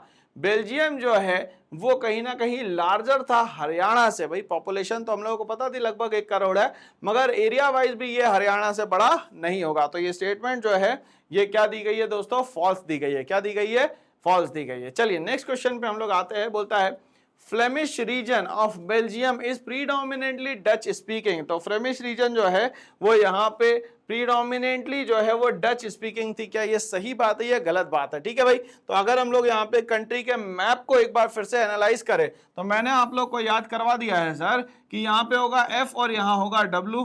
तो जहां एफ होगा वहां डी होगा और जहां डब्ल्यू होगा वहां पे एफ होगा। ठीक है, मतलब कि जहां पे फ्लेमिश रीजन है वहां पे जो लैंग्वेज होगी वो होगी डच, और जहां वेलोनिया रीजन है वहां लैंग्वेज होगी दोस्तों फ्रेंच। क्या होगी, फ्रेंच। ठीक है, चलिए तो अब बताइए कि जो फ्लेमिश रीजन है बेल्जियम का वहां पे कौन सी लैंग्वेज होनी चाहिए, डच होनी चाहिए कि फ्रेंच होनी चाहिए। याद हो गया सर, एफडी करवाना है। ठीक है, एफडी करवाना है विद फ्रेंच, एफडी करवाना है विद फ्रेंच। ठीक है, विद का मतलब हो गया वेलोनिया, और यहाँ पे क्या बोल रहा है भैया, फ्रेंच। ठीक है, चले तो ये बात क्या है, सही है कि गलत है। ये बात बिल्कुल सही दी गई है। क्या दी गई है दोस्तों, यहाँ पे सही बात दी गई है। ठीक है, ट्रू। आगे बढ़ते हैं। In Belgium, the French-speaking community was historically less economically powerful than the Dutch-speaking community। तो यहाँ पे बेल्जियम में देखा जाए तो हिस्टोरिकली देखा जाए तो फ्रेंच बहुत ही कमजोर थे इकोनॉमिकली। किससे, डच से। ऐसा तो कुछ नहीं था भाई, यहाँ पे तो पावरफुल दिख रहे थे। ब्रुसेल्स में तो 80% होने के बाद भी रिच और पावरफुल थे यहाँ पे। तो स्टेटमेंट जो है दोस्तों गलत दी गई है। ठीक है भाई, चलिए आगे बढ़ते हैं इसी के साथ। The capital city of Belgium Brussels has a majority of Dutch speaking resident. ये बोल रहा है कैपिटल सिटी जो है बेल्जियम की जिसका नाम है ब्रुसेल्स, वहां पे मेजॉरिटी है डच स्पीकिंग रेसिडेंट्स के। बिल्कुल नहीं सर, 80% तो वहां पे फ्रेंच रहा करते थे, 20% जो है वहां पे डच रहा करते थे। तो आंसर क्या हो गया दोस्तों, यहाँ पे गलत हो गया। क्या हो गया, फॉल्स हो गया। ठीक है भाई, चलिए आगे बढ़ते हैं इसी के साथ। क्वेश्चन नंबर 25 की तरफ आते हैं हम लोग। यहाँ पे बोलता है the Belgian government adopted a conscientious democracy. Constitutional democracy का सीधा सीधा मतलब होता है जहां पे लोगों से मिलजुल के, लोगों से बात करके गवर्नमेंट बनाई जाए। जैसे बेल्जियम में लोगों से मिल के यहाँ पे बात करके गवर्नमेंट में चेंजेस करेगा, ठीक है। तो कॉन्स्टिट्यूशनल गवर्नमेंट या डेमोक्रेसी का मतलब होता है यहाँ पे चीजों को बैलेंस करके चलाना, ठीक है। टू मैनेज एथनिक डाइवर्सिटी, तो क्या बेल्जियम में गवर्नमेंट जो थी वो कॉन्स्टिट्यूशनल गवर्नमेंट थी? बिल्कुल सही बात है, आंसर जो है बिल्कुल सही दिया गया है। और कॉन्स्टिट्यूशनल गवर्नमेंट आप लोगों को समझ में आ गई होगी, जहां पे लोगों से पूछ के, लोगों की सलाह मशवरा से या लोगों से यहाँ पे बहुत सारी बातें करके, डिस्कस करके और यहाँ पे गवर्नमेंट चले, उसको बोलते हैं हम लोग कॉन्स्टिट्यूशनल गवर्नमेंट, ठीक है भाई। चलिए आगे बढ़ते हैं। क्वेश्चन नंबर 26 आता है, क्या कहता है? श्रीलंका हैज अ पॉपुलेशन रफली double that of the Haryana. भैया श्रीलंका की पॉपुलेशन लगभग हरियाणा के बराबर थी, जो कि अप्रोक्सीमेटली 2 करोड़ मानी गई है, ठीक है। तो ये स्टेटमेंट जो है दोस्तों यहाँ पे गलत दिया गया है, फॉल्स स्टेटमेंट है, ठीक है। आगे बोलता है the majority ethnic group in Sri Lanka, जो मेजॉरिटी एथनिक ग्रुप है श्रीलंका में, आर सिंहला स्पीकर, बिल्कुल सही बात है। Who constitute 74% of the population, क्या ये 74% बनाता था टोटल पॉपुलेशन का? बिल्कुल सही बात है सर, यहाँ पे 74% जो है ये यहाँ पे मेजॉरिटी बनाता था, ठीक है भाई। Most of the Tamil speaking population in Sri Lanka are Muslim, जो तमिल स्पीकर्स थे वो मेनली जो है वो मुस्लिम थे, ऐसा कहीं नहीं लिखा गया, उसमें कुछ हिंदूज भी थे, इसीलिए हम लोगों को ये स्टेटमेंट जो है दोस्तों यहाँ पे गलत लग रहा है, ठीक है भाई। तो स्टेटमेंट हो गया यहाँ पे फॉल्स। चलिए आगे बढ़ते हैं। The Sri Lankan government followed a policy of power sharing between Sinhala and Tamil community. Sri Lanka government ने एक पॉलिसी बनाई जिसमें पावर शेयरिंग की बात करेगी सिंहला और तमिल कम्युनिटी में। अगर ऐसा होता तो 1980 से लेकर 2009 तक के यहाँ सिविल वॉर नहीं चलते, एलटीटी ही नहीं बनता, यहाँ सेपरेट इलम के लिए यहाँ पे लोग लड़ाई नहीं करते। तो ये स्टेटमेंट जो है दोस्तों वो सही दी गई है कि गलत दी गई है, आप ही बताइए। तो स्टेटमेंट 100% गलत दी गई है। Majoritarianism in Sri Lanka led to prolonged ethnic conflict and the civil war. Majoritarianism के कारण, श्रीलंका के डोमिनेंस के कारण, इन लोगों के गवर्नमेंट जॉब्स, इन लोगों की गवर्नमेंट पूरी स्कूलिंग के कारण कहीं ना कहीं माइनॉरिटी को सप्रेस किया गया, और माइनॉरिटी को सप्रेस करने के कारण ही कहीं ना कहीं रिवॉल्ट होता है दोस्तों, और यही कहीं ना कहीं सिविल वॉर में कन्वर्ट होता है। क्या ये स्टेटमेंट सही दी गई है? बिल्कुल सही दी गई है सारे स्टेटमेंट, ठीक है भाई। चलिए आगे बढ़ते हैं, क्वेश्चन नंबर 31 की तरफ मैं आता हूं। क्वेश्चन नंबर 31 क्या कहता है? Belgium has a complex ethnic composition. Belgium जो है उसकी एक एकदम कॉम्प्लेक्स एथनिक कंपोजिशन है, बिल्कुल सही बात है। Where 59% of the population lives in the dash region and speaks the dash language. तो बेल्जियम की 59% पॉपुलेशन जो है वो रह रही थी यहाँ पे फ्लेमिश रीजन में, और वो जो लैंग्वेज बोलती थी वो दोस्तों यहाँ पे फ्लेमिश होने के कारण बोलेंगे कौन सी? डच लैंग्वेज, ठीक है। तो आंसर क्या होना चाहिए सर? फ्लेमिश रीजन में रहा करते थे और जो लैंग्वेज यूज करते थे उसको बोलते हैं हम लोग यहाँ पे डच। चलिए भाई आगे बढ़ते हैं। बोलता है in the capital city of dash. कौन सी कैपिटल सिटी की बात हो रही है? तो बेल्जियम की जो कैपिटल है उसकी बात हो रही है। वो कौन सी है सर? तो वो है ब्रुसेल्स, ठीक है भाई। 80% of the people speak dash. अब यहाँ 80% जो लोग हैं वो कौन सी लैंग्वेज बोलेंगे? तो सर वो बोलेंगे यहाँ पे French. While 20% are dash speaking people, 20% लोग कौन सी लैंग्वेज बोलेंगे ब्रूसेल्स में? तो वो होगी दोस्तों यहाँ पे डच। कौन सी होगी दोस्तों? यहाँ पे डच, ठीक है भाई। चलिए आगे बढ़ते हैं। The minority dash speaking community was relatively rich and powerful. जो माइनॉरिटी तो थी मगर यहाँ पे कहीं ना कहीं रिच और पावरफुल भी थी। Which were resented by the dash speaking community, ये हम लोगों को बताना है यहाँ पे, ठीक है। तो अब यहाँ पे माइनॉरिटी जो थी वो कंट्री वाइज थी, ठीक है। चलिए तो माइनॉरिटी कौन थे दोस्तों? फ्रेंच, ठीक है, country wise. Was relatively rich and powerful which was resented by, किसने किसके अगेंस्ट में बात करी? तो डच ने फ्रेंच के अगेंस्ट में बात करी कि हमें एजुकेशन और इकोनॉमिकली कहीं ना कहीं हमें फायदा नहीं मिल रहा है, ठीक है भाई। चलिए तो यहां तक क्वेश्चन नंबर 33 कंप्लीट हो गया। क्वेश्चन नंबर 34 पे हम लोग आते हैं। बोलता है in Sri Lanka the major social groups are dash speaker. जो सोशल ग्रुप था मेनली वो ये लैंग्वेज बोला करते थे। कौन सी लैंग्वेज होगी दोस्तों? तो वो होगी सिंहला लैंग्वेज, ठीक है। Who makes 74% of the population? बिल्कुल सही बात है, 74% टोटल पॉपुलेशन का वो बनाते थे। And the dash speaker who constitute 18%। तो दूसरी जो लैंग्वेज यहाँ पे मेजोरिटी में थी वो थी यहाँ पे तमिल्स। कौन सी थी? तमिल। और तमिल को ही आगे चल के हम लोगों ने क्या करा? 2 पार्ट्स में डिवाइड किया, इंडियन तमिल और श्रीलंकन तमिल, ठीक है भाई। चलिए आगे बढ़ते हैं। Among the Tamils in Sri Lanka, those whose forefather came from India. अब तमिल श्रीलंकन के अलावा यहाँ पे कुछ लोग थे जिनके की फोरफादर जो है कहां से आए थे, इंडिया से आए होंगे, ठीक है। India as plantation worker during the colonial period are called, उनको यहाँ पे क्या कहा जाता था, कॉलोनियल पीरियड में जो इंडिया में आए थे उनको कहा जाता था इंडियन तमिल्स। क्या कहा जाता था दोस्तों, इंडियन तमिल, जिनका कंपोजिशन टोटल मिला के यहाँ पे 5% हुआ करता था।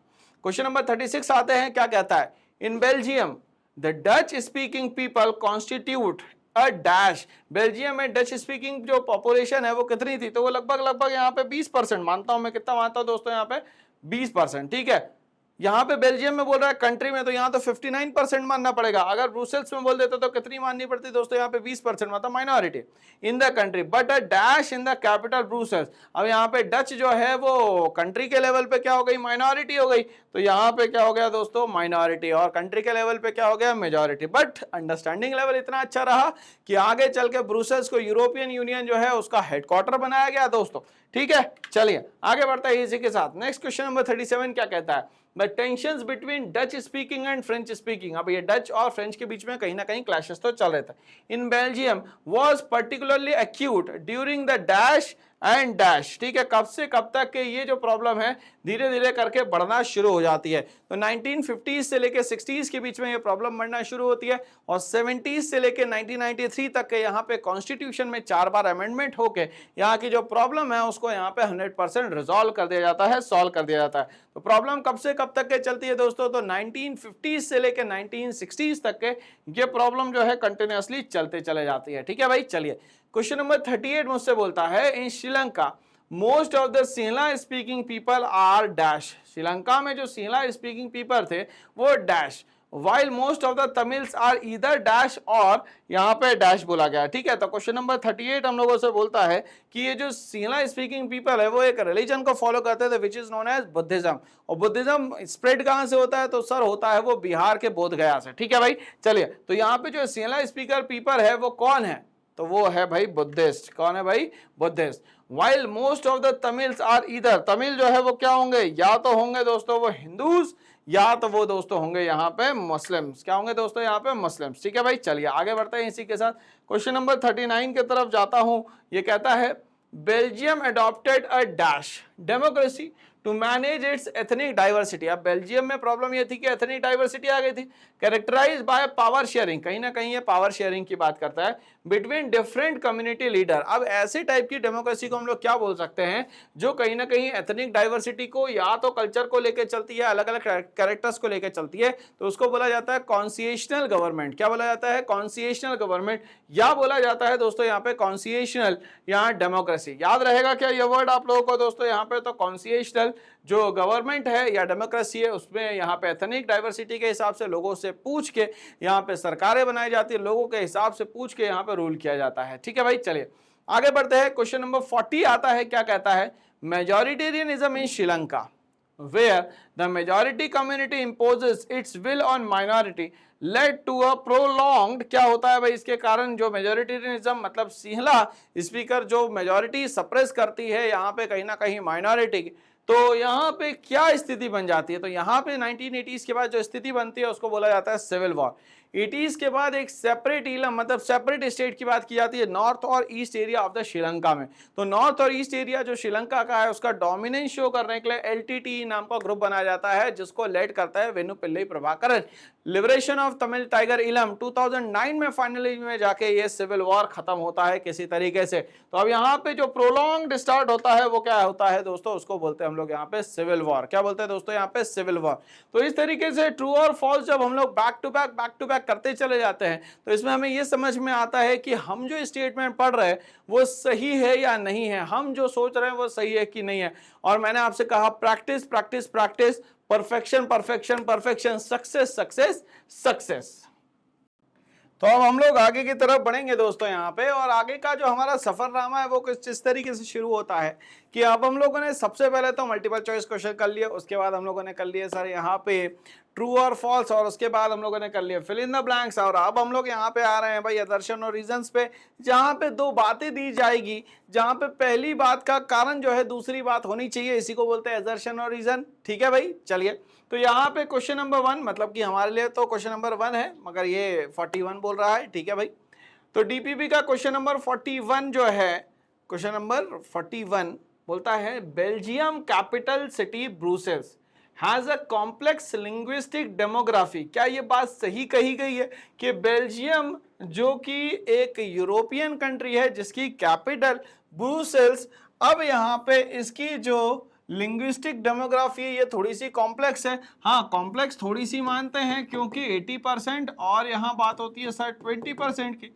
80% जो है वो वहाँ पे होते थे फ्रेंच स्पीकर्स और यहाँ जो 20% है वो हुआ करते थे दोस्तों यहाँ पे डच स्पीकर्स, और ये जो फ्रेंच जो है वो यहाँ पे हुआ करते थे रिच एंड पावरफुल। जाहिर सी बात है, और ये कहीं ना कहीं रिसेंटमेंट का कारण बनता है डचेस के साथ। बिल्कुल सही बात है दोस्तों यहाँ पे। तो ये स्टेटमेंट जो है वो बिल्कुल सही दी गई है, तो एजर्शन जो है दोस्तों वो बिल्कुल सही दिया गया है। ठीक है, चलिए अब हम लोग बात करते हैं इसके रीजन पे। The majority of Brussels residents speak French. बिल्कुल सही बात है, जो ब्रुसेल्स में रहते थे वो फ्रेंच लैंग्वेज बोलते थे। बिल्कुल सही बात है। सर परसेंटेज याद करवा दीजिए हमें लिख लिख के।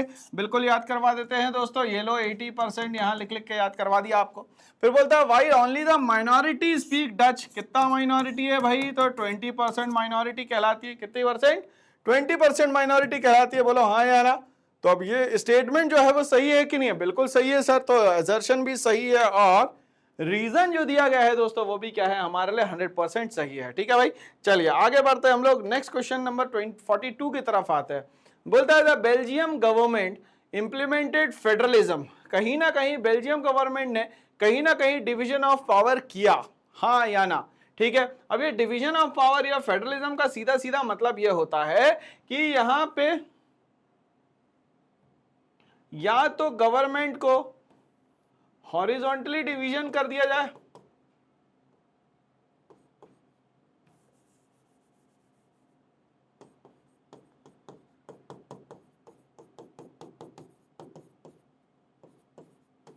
ठीक है, जैसे कि हम लोग बात करते हैं legislature is equals to executive is equals to judiciary, या तो हम लोग दूसरी फॉर्म ऑफ गवर्नमेंट की बात करते हैं जिसको हम लोग बोलते हैं दोस्तों यहां पे वर्टिकल डिवीजन।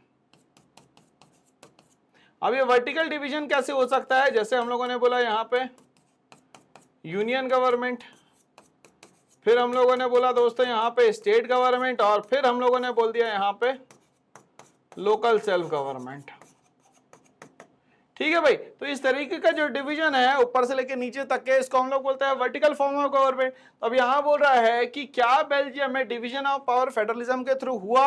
हाँ बिल्कुल सही है, बात बिल्कुल सही है कि यहाँ हॉरिजॉन्टल और ये जो वर्टिकल पावर है डिवीजन में वो हुआ। इसके बाद क्या बोलता है? Reason federalism was introduce to reduce tension. Federalism से होता क्या है कि टेंशन जो है वो रिड्यूस होती है बिटवीन डिफरेंट लिंग्विस्टिक कम्युनिटीज। तो अलग अलग जो भी लैंग्वेज वाली जो कम्युनिटीज होती है इसके बीच में यहाँ जो टेंशन है वो मिनिमम होती चली जाती है। तो ये स्टेटमेंट भी जो है दोस्तों यहाँ पे सही दिया गया था। दोनों ही स्टेटमेंट जो है दोस्तों यहाँ पे सही दिए गए हैं। Assertion is the correct statement and reason is the correct statement of assertion. ठीक है भाई, चलिए तो अब यहाँ पे कहानी क्लियर हो गई। क्वेश्चन नंबर 43 पे आते हैं। क्या कहता है हमसे? बोलता है the Sri Lankan Tamil population is predominantly Christian. अब यहाँ पे बोल रहा है श्रीलंकन तमिल जो पॉपुलेशन थी वो पहले से ही क्रिश्चियन थी। अच्छा भाई, अच्छी बात है, ये तो हमें पता ही नहीं था।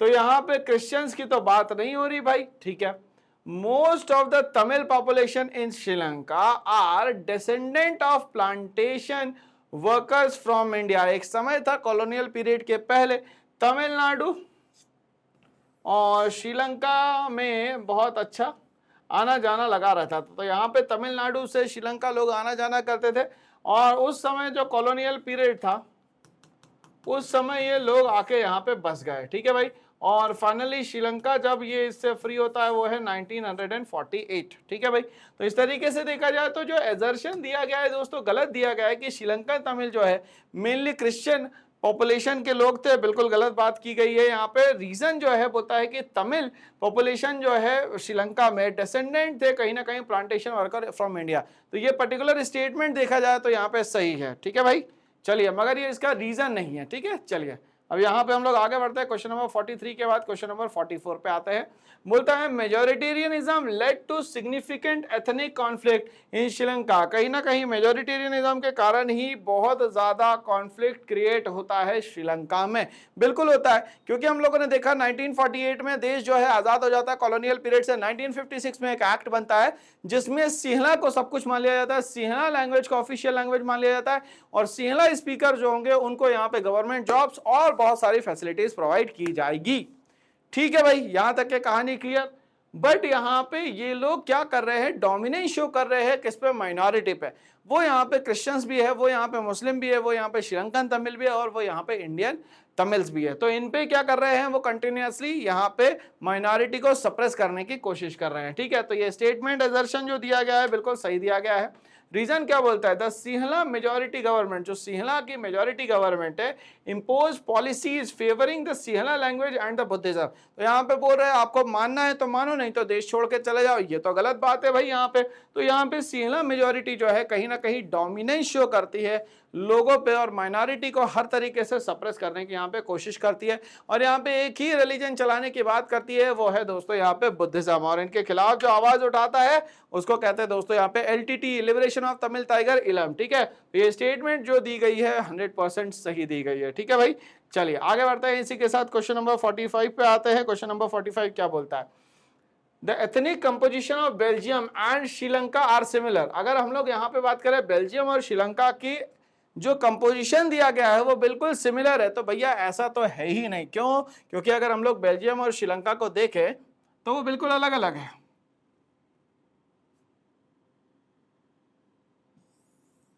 तो अगर हम लोग बात करते हैं दोस्तों बेल्जियम की, तो बेल्जियम का जो कंट्री लेवल पे सिस्टम था वो था 59%, 40% और 1%। 59% अगर मैं बात करूं यहाँ पे तो वो थे यहाँ पे डच, 40% दोस्तों यहाँ थे फ्रेंच, और 1% थे दोस्तों यहाँ पे जर्मन। ठीक है, बट यहाँ पे मैं कैपिटल रीजन की बात करूं तो कैपिटल रीजन में जो फ्रेंच थे उनकी मेजॉरिटी थी, और वो लगभग यहाँ पे 80% थे। बट यहाँ पे अगर हम लोग पैरेलली बात करें तो जो डच थे, डच जो थे यहाँ पे 20% थे। कितने थे दोस्तों, यहाँ पे 20% थे। ठीक है भाई, तो ये बात हो गई कहाँ की भैया, बेल्जियम की। ठीक है, साथ ही हम लोग बात कर लेते हैं दोस्तों यहाँ पे श्रीलंका की। तो श्रीलंका में 74%, 18% और रेस्ट। ठीक है, तो यहाँ पे जो 74% है दोस्तों वो जो है यहाँ पे सिंहला है। फिर ये जो 18% है दोस्तों वो है तमिल्स, और इन तमिल्स को भी मैं दो पार्ट्स में यहाँ पे डिवाइड करता हूं, श्रीलंकन तमिल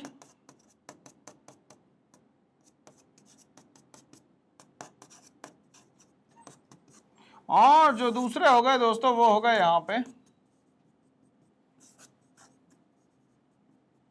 अब यहाँ पे अगर मैं कंपोजिशन की बात करूं तो ये 18% को दो पार्ट्स में डिवाइड करता हूं, ये हो गया 13%, ये हो गया 5%। बाकी जो बच गए वो बच गए यहाँ पे क्रिश्चियन,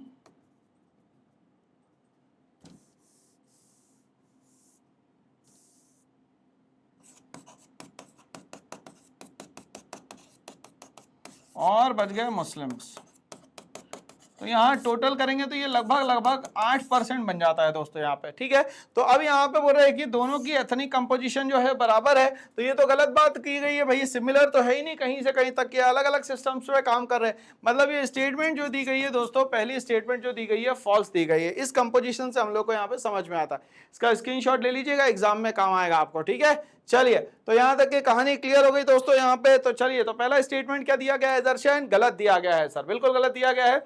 दूसरा बोलता है both countries have significant proportion of their population speaking Tamil. दोनों ही कंट्रीज की अगर हम लोग बात करें तो वहां पे तमिल स्पीकर जो थे दोनों ही बराबर थे। भाई वहां तमिल कैसे होंगे बेल्जियम में, जहां पे डच, फ्रेंच और जर्मन लैंग्वेज चल रही, वहां तमिल जाके क्या करेंगे।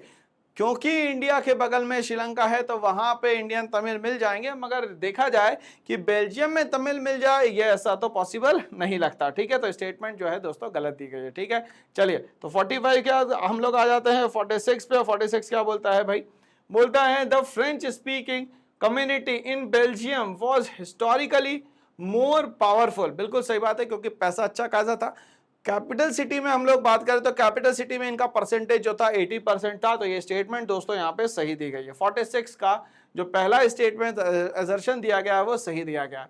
बट जैसे ही हम लोग आगे बढ़ते हैं, the French speaking community resented the economic dominance of the Dutch speaking community. The French speaking जो कम्युनिटी है वो कहीं ना कहीं रेसेंटेड थी, कहीं ना कहीं गुस्से में थे। किससे भाई, इकोनॉमिक डोमिनेंस किसके, डच स्पीकिंग से। ये तो उल्टा बोल दिया कि भैया डच गुस्सा होने चाहिए फ्रेंच से। क्यों, क्योंकि मेजॉरिटी जो है वो कंट्री के लेवल पे तो डच की है, मगर पैसे वालों की बात करें तो वो तो फ्रेंच की है। तो स्टेटमेंट दोस्तों यहाँ पे गलत दिया गया। ठीक है भाई, चलिए क्वेश्चन नंबर 46 के बाद क्वेश्चन नंबर 47 पे आते हैं।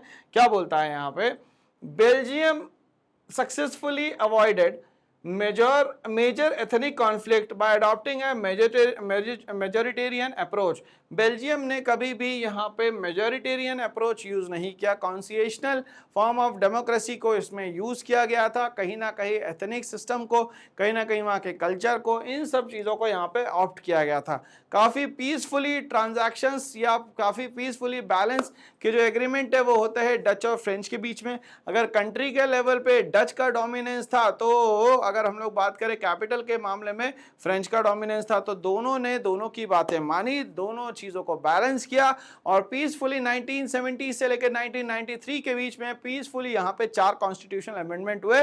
और उसके बाद बेल्जियम का जो कैपिटल थी जिसका नाम है ब्रुसेल्स, वो यूरोपियन यूनियन का हेडक्वार्टर बनता है दोस्तों यहाँ पे। तो यहाँ पे मेजोरिटेरियनिज्म सिस्टम को तो यहाँ पे कभी भी ऑप्ट नहीं किया गया, इसीलिए ये गलत स्टेटमेंट है।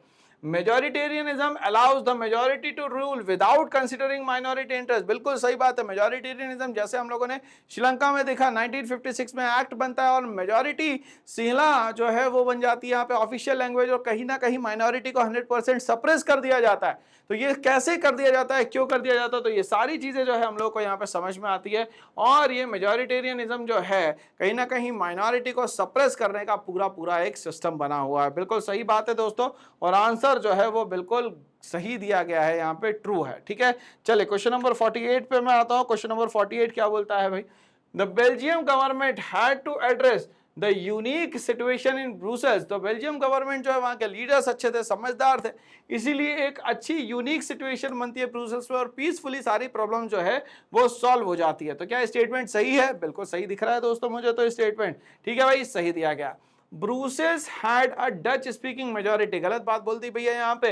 ब्रुसेल्स की जो यहाँ पे डच स्पीकिंग मेजोरिटी है, बिल्कुल नहीं, ब्रुसेल्स की जो है फ्रेंच स्पीकिंग मेजोरिटी है। ठीक है भाई, unlike the rest of the country. तो डच वहां पे 20% या 20 का रेशियो था और फ्रेंच का यहाँ पे 80% का दोस्तों यहाँ पे रेशियो था। ठीक है भाई, तो यहाँ पे ये स्टेटमेंट जो दी गई है दोस्तों यहाँ पे फॉल्स दी गई है। ठीक है, चलिए क्वेश्चन नंबर 49 की तरफ बढ़ते हैं भाई।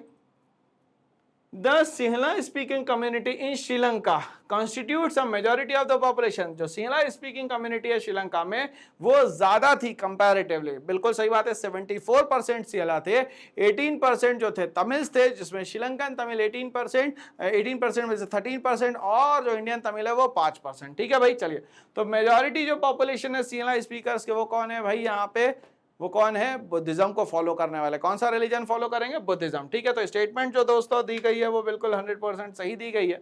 अब बोलता है the majority of Sinhalese are Buddhist. जो सिंहलीज स्पीकर्स थे वो मेनली बुद्धिज्म को फॉलो करते थे। बिल्कुल सही बात है, बिहार के बोध गया से निकला एक धर्म और पहुंच गया श्रीलंका। ठीक है, and they hold significant political power. उनके पास बहुत ज्यादा पावर थी, क्योंकि 1956 में एक एक्ट पास हुआ जिसमें सिंहला को ही क्या बना दिया, ऑफिशियल लैंग्वेजेस बना दिया। उन्हीं के लोगों को क्या दिया जाएगी, नौकरी दी जाएगी भाई, इस तरीके से। तो स्टेटमेंट क्या है दोस्तों, यहाँ पे सही दिया गया है। ठीक है, चलिए क्वेश्चन नंबर 49 के बाद क्वेश्चन नंबर 50 की तरफ मैं रीच करता हूं।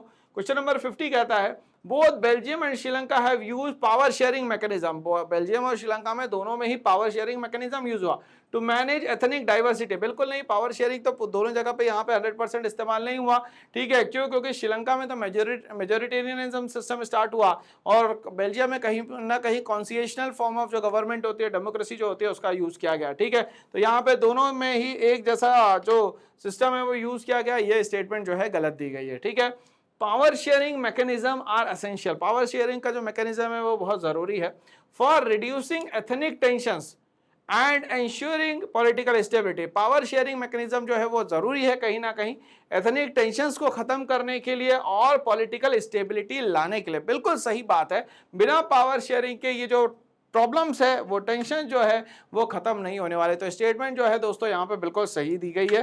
तो चलिए भाई, इसी के साथ हमारा डीपीपी नंबर 1 जो है पूरी तरीके से समाप्त होता है, सफरनामा यहीं रुकता है। और इस साल टीम डेफिनेट सक्सेस पाठशाला लेके आई आपके लिए बहुत सारे सरप्राइजेस। तो भाई प्रैक्टिस प्रैक्टिस प्रैक्टिस करिए, परफेक्शन परफेक्शन परफेक्शन आएगा और इससे हम लोग एक सक्सेस, दूसरी सक्सेस और तीसरी सक्सेस, जो हमारी फाइनल बोर्ड की प्रिपरेशन है वो अभी से यहाँ से शुरू हो रही है। और हम लोग सिर्फ और सिर्फ बात करते हैं सक्सेस की। तो गिरते हैं शेरे सवार मैदान जंग में वो क्या गिरेंगे जो घुटनों के बल चला करते हैं। तो आप याद रखिएगा, आप घुटनों के बल जो चलेंगे वो कभी नहीं जीत पाएंगे। वो जो खड़े होके दौड़ के और गिर के फिर से उठ के चलना चाहते हैं, कमबैक करना चाहते हैं और यहाँ पे कोई भी प्रॉब्लम का सॉल्यूशन चाहते हैं, प्रॉब्लम नहीं चाहते, सॉल्यूशन चाहते हैं, तो वो टीम डेफिनेट सक्सेस पाठशाला के साथ सारे धुरंधर दोस्त जो है वो जुड़े हुए हैं। और हम आपके लिए काम कर रहे हैं कुछ इस तरीके से सेलिएंट फीचर्स पे। ऑनलाइन क्लासेस मिलेगी, लाइव क्लासेस मिलेगी, डीपीपी शीट्स आपको मिलेगी, मगर उसके साथ में उसका सॉल्यूशन भी दिया जाएगा। और उसके लिए करना क्या पड़ेगा, टॉपिक खत्म हुआ, डीपीपी शीट को डाउनलोड करिए, सॉल्यूशन देखिए आके हमारे टेलीग्राम चैनल पे दोस्तों। तो हैंड रिटन नोट्स के साथ स्टडी मटेरियल दोस्तों यहाँ पे मिलने वाला है। अब इसके लिए करना क्या पड़ेगा, पढ़ेगा इंडिया तभी तो बढ़ेगा ना इंडिया दोस्तों। इसके लिए हमें लिटरेसी रेट बढ़ाना है, एजुकेशन सिस्टम को हमें फ्लरिश करना है। तो इस चैनल को लाइक शेयर सब्सक्राइब करवाए, आप भी करें और लोगों से भी करवाए। इंडिया के हर कोने तक के, मतलब 3214 किलोमीटर और 2933 किलोमीटर, मतलब ईस्ट वेस्ट नॉर्थ साउथ सब जगह पे इंडिया में डेफिनेट सक्सेस पाठशाला का परचम लहरा दो दोस्तों। इससे हमारा एजुकेशन सिस्टम बढ़ेगा और आप लोगों को भी बहुत सारी दुआएं मिलने वाली है। तो आज का वीडियो आप लोगों को बहुत जानदार और शानदार लगा होगा, प्रैक्टिस करते रहिए। देखने के लिए बहुत बहुत धन्यवाद। All the best.